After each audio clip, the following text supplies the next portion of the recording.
جمعے کے دن مرنے میں فائدہ ہوتا ہے، بس اتنا ہمیں پتا ہے.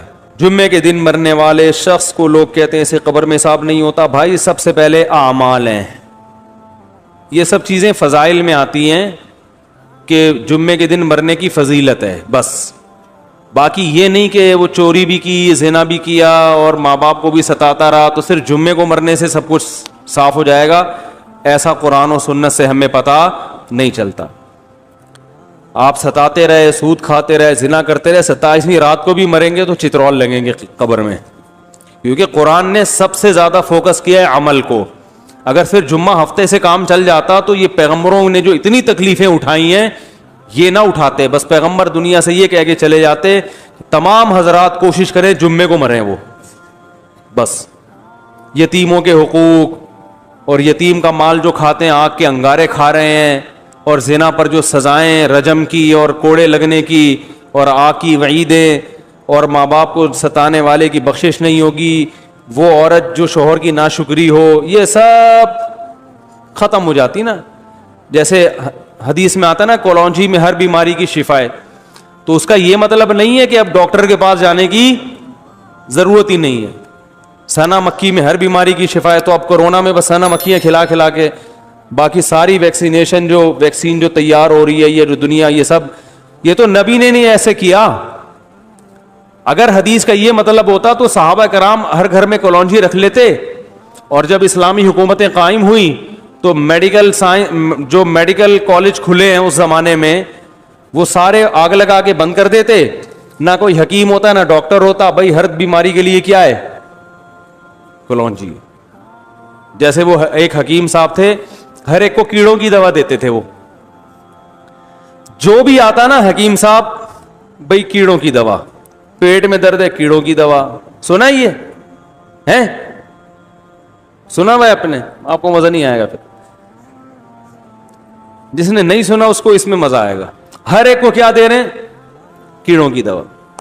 ایک دن ایک آدمی درخت پہ چڑھا، نیچے گر گیا، ہڈی ٹوٹ گئی. حکیم صاحب کے پاس لے کر حکیم صاحب نے کیڑوں کی دوا دی. لوگ کہنے یار اس کا کیڑوں سے کیا تعلق ہے، ہڈی ٹوٹی ہے. حکیم صاحب نے کہا کیڑا تھا تبھی تو چڑھا تھا درخت پہ.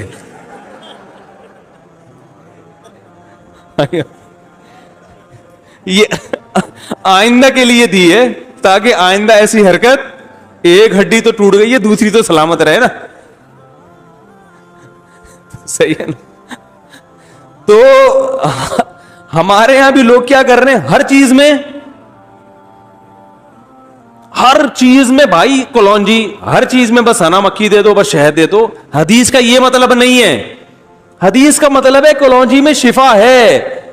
کیسے ہے، کتنی مقدار میں کھانی ہے، کس وقت کھانی ہے، کس نے کھانی ہے، یہ تفصیل تو میڈیکل سائنس بتائے گی.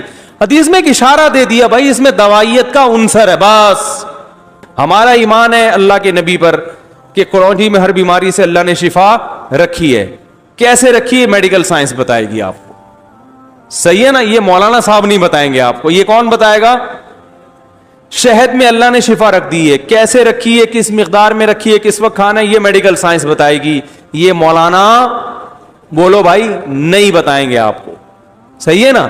تو اب ہر ایک کو کیڑوں کی دوا نہ دیا کریں. ٹھیک ہے؟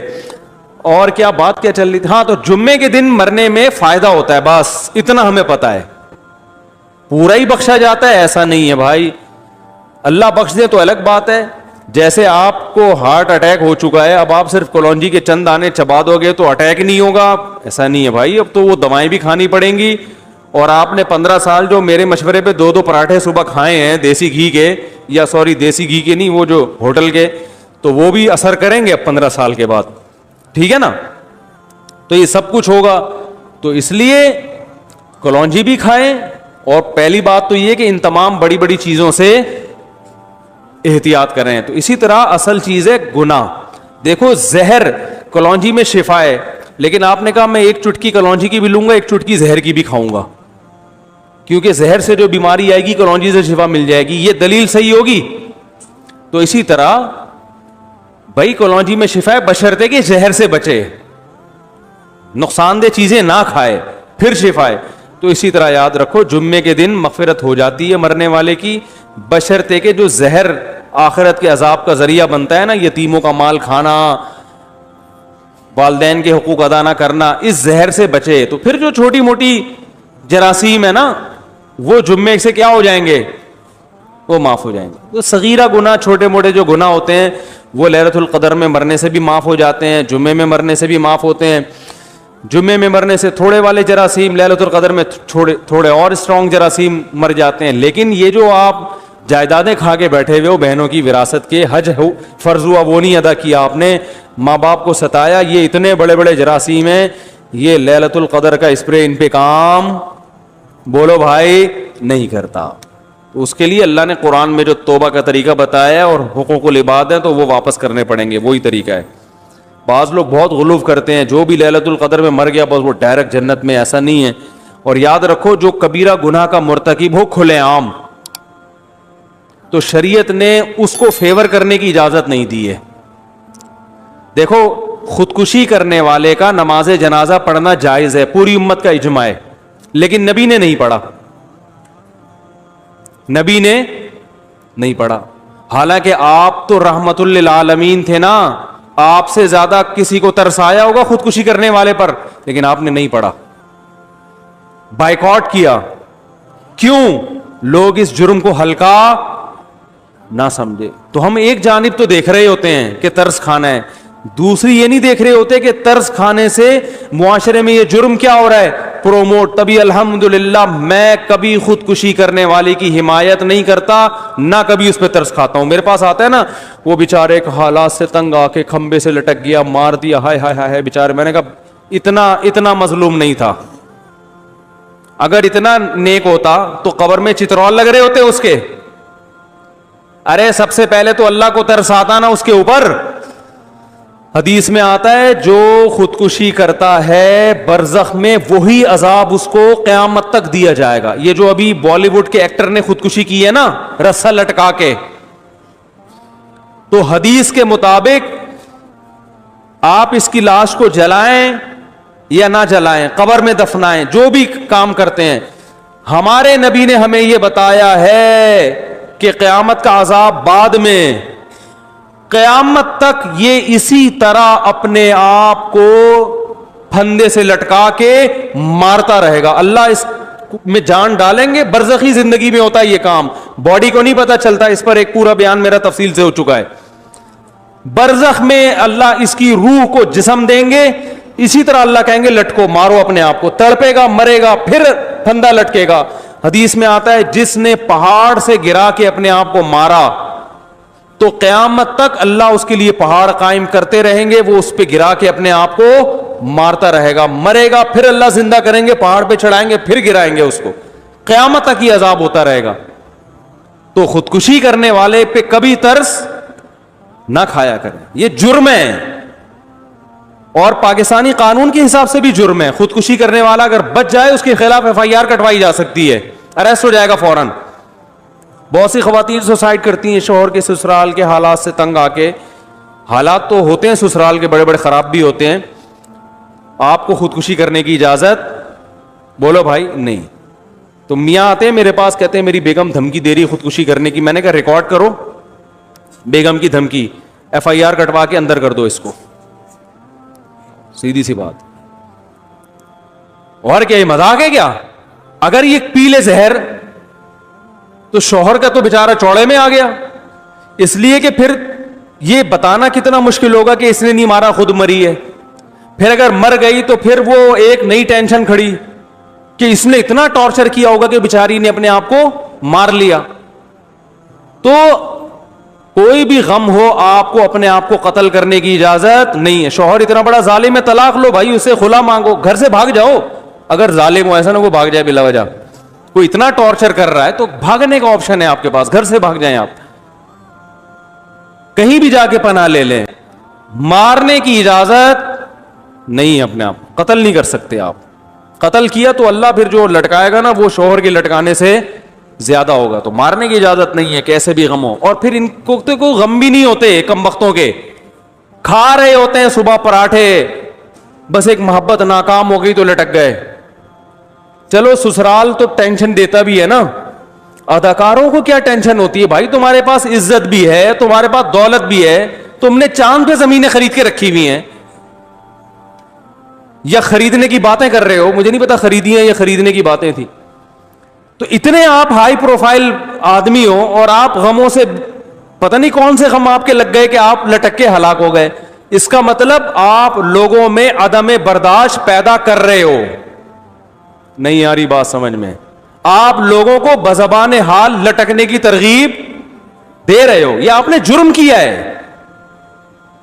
اس لیے یہ آپ کی روح امن میں رہے, شانتی میں رہے, یہ بالکل ضرورت نہیں ہے. صرف آپ اتنا بول سکتے ہو بھائی کہ جو ہے نا یہ ہمیں افسوس ہوا کہ یہ لٹک گئے, لیکن اچھا کام محترم نے نہیں کیا, اور اس سے لوگوں کے حوصلوں کو کیا کیا ہے؟ پست کیا ہے. نوجوانوں کو لٹکنے کی ترغیب دی ہے, غلط کیا. اگر یہ دوبارہ زندہ ہو کے آ جائے, ایف آئی آر کٹوا کے ہم تھانے میں بند کرائیں گے. اگر انڈیا کے لوگ اس طرح کے کمنٹس کریں نا تو ہم سلوٹ کریں ان کو, بالکل صحیح. انڈیا کے اداکاروں کو چاہیے, جتنے بالی ووڈ کے دوسرے ایکٹرز ہیں ان کو چاہیے کہ اس ایکٹر نے جب خودکشی کی ہے تو آپ کمنٹ میں یہ لکھیں کہ یہ اچھا کام نہیں کیا. کوئی اتنی بڑی ٹینشن نہیں تھی کہ جس پہ لٹکا جاتا, ہر ٹینشن کا حل بولو نا موجود ہے, اچھا کام نہیں کیا. اور اگر یہ محترم زندہ ہو کے دوبارہ آ گئے تو پولیس کو بتا کے فوراً کیا کرنا ہے ہم نے, کیونکہ جرم ایک تو اپنے آپ کو ہلاک کیا, آپ بھی تو ایک انسان ہو نا, تو انسانیت کے ناطے آپ پر لازم تھا کہ اپنی زندگی کی حفاظت کرتے. دوسرا, آپ نے لاکھوں لوگوں کو ترغیب دی ہے لٹکنے کی, کیونکہ اب آپ جتنے مرضی بیانات دیتے رہے خودکشی کے خلاف, نوجوان جو یہ لٹکتا ہوا منظر دیکھیں گے ان کے پاس ایک راستہ دکھا دیا آپ نے کہ یار اتنا بڑا آدمی جب لٹک سکتا ہے تو میرا غم تو اس سے بھی زیادہ ہے. اس کا غم میرے غم جیسا نہیں ہے. یہ اس کے پاس تو پیسہ بھی تھا اور شہرت بھی تھی اور جوانی بھی تھی, بیماری بھی نہیں تھی, سب کچھ تھا. میں تو بے روزگاری سے تنگ آیا ہوا ہوں, میرا تو ٹماٹر کا ٹھیلا بھی آج کل نہیں لگ رہا کوئی خریدنا. میری تو اس کی تو گرل فرینڈ بھاگ گئی تھی, میری تو سچی مچی کی بیوی بھاگ گئی ہوئی ہے. تو اس سے بڑے جس کو غم ہوں گے وہ کہے گا ہم تو آسانی سے لٹک سکتے ہیں. تو یہ ترغیب جرم کی دی کہ نہیں دی؟ اس لیے اللہ خودکشی کرنے والے پر ترس نہیں کھاتے, اللہ نے اس کے لیے اصول الگ بنایا ہے. تو اسی طرح خودکشی کرنے والے کا جنازہ مسلمان اگر ہو تو پڑھا جائے گا, مگر علاقے کے جو معزز لوگ ہوتے ہیں, شریعت کا حکم ہے کہ وہ اس جنازے کا بائیکاٹ کریں. اسی طرح کوئی بڑا گناہ گار ہو, کھلے عام ہو, چھپ کے گناہ کرنے والے کا تو حکم ہے شریعت میں پردہ ڈالو, چھپاؤ, کیسے ہی بڑھاؤ, کھلے عام جرم کر رہا ہے تو پھر اسلام میں حکم یہ ہے کہ اس کو جنت میں پہنچانے کی کوشش بولو مت. کھلے عام زانی ہے, ڈاکو ہے, لاکھوں لوگوں کی جان لے لی اور مر گیا 27ویں رات کو, اب آپ کہہ رہے ہیں جنت میں جائے گا. یہ اس کا مطلب آپ لوگوں کے جذبات سے کھیل رہے ہیں. آپ یہ نہ کہیں کہ جہنم میں جائے گا, کیونکہ یہ تو اللہ ہی کو پتا ہے کہاں جائے گا, لیکن کم از کم یہ بھی نہ کہیں کہ جنت میں جائے گا. اگر برے الفاظ سے یاد نہیں کریں تو اچھے الفاظ سے بھی یاد نہ کریں. سمجھ رہے ہو کہ نہیں سمجھ رہے؟ وہ گورباچوف تھا نا جس نے افغانیوں کا خون کیا تھا, 16 لاکھ افغانی قتل کر دیے تھے اس نے رشیا کی جنگ میں. ارے جب روس افغانستان کی جنگ ہوئی ہے تو 16 لاکھ افغانیوں کا, یہ تو آن دا ریکارڈ ہے, باقی لاکھوں اس کے علاوہ ہیں جن کا کوئی ریکارڈ ہی نہیں ہے, افغانستان کو کھنڈر بنا دیا. تو ایک صاحب گورباچوف پہ ترس کھا رہے تھے کہ اللہ کرے مسلمان ہو جائے, قیامت کے دن میں اس کی بخشش کرواؤں گا. تو ایک پٹھان بیٹھا ہوا تھا, اس نے کہا گورباچوف ملے تو صحیح قیامت کے دن, دیکھتا ہوں. واقعی صحیح کہہ رہا تھا. او بھائی 16 لاکھ انسان مار دیے, لاکھوں عورتوں کی عزتیں تباہ ہو گئیں, قیامت میں ملے تو صحیح. دنیا میں تو کچھ نہیں کر سکتے, قیامت میں بھی چھوڑ دیں. واہ بھائی واہ.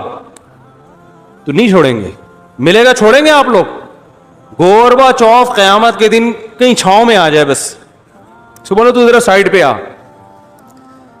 تو موسیٰ علیہ السلام نے فرعون کے بارے میں بد دعا کی تھی, بہت پہلے کوشش کی ہدایت پر آ جائے. اللہ نے کہا اے موسیٰ نرم لہجے میں بات کرنا. تو پہلی دعوت تو یہی ہے نرمی سے, قولا لہ قولا لینا, نرم بات کرنا, حالانکہ ہزاروں بچوں کا قاتل ہے, لیکن اللہ چاہتے ہیں کہ توبہ کی توفیق مل جائے. اے موسیٰ نرم لہجے میں بات کرنا, شاید سدھر جائے. موسیٰ کلیم اللہ نرم لہجے میں بات کر رہے ہیں, ہر طرح سے فرعون کو سمجھا رہے ہیں میں تیرا خیر خواہ ہوں. فرعون نہیں مان رہا, کہہ رہے معجزے دکھاؤ, معجزے دکھا دیے. فرعون نے کہا جادو ہے, جادوگروں سے مقابلہ کرواؤں گا, مقابلہ کروا دیا. جادوگروں نے خود گواہی دے دی بھائی یہ معجزہ ہے, جادو نہیں ہے. جادوگروں کے ہاتھ پاؤں کاٹ کے لٹکا دیے.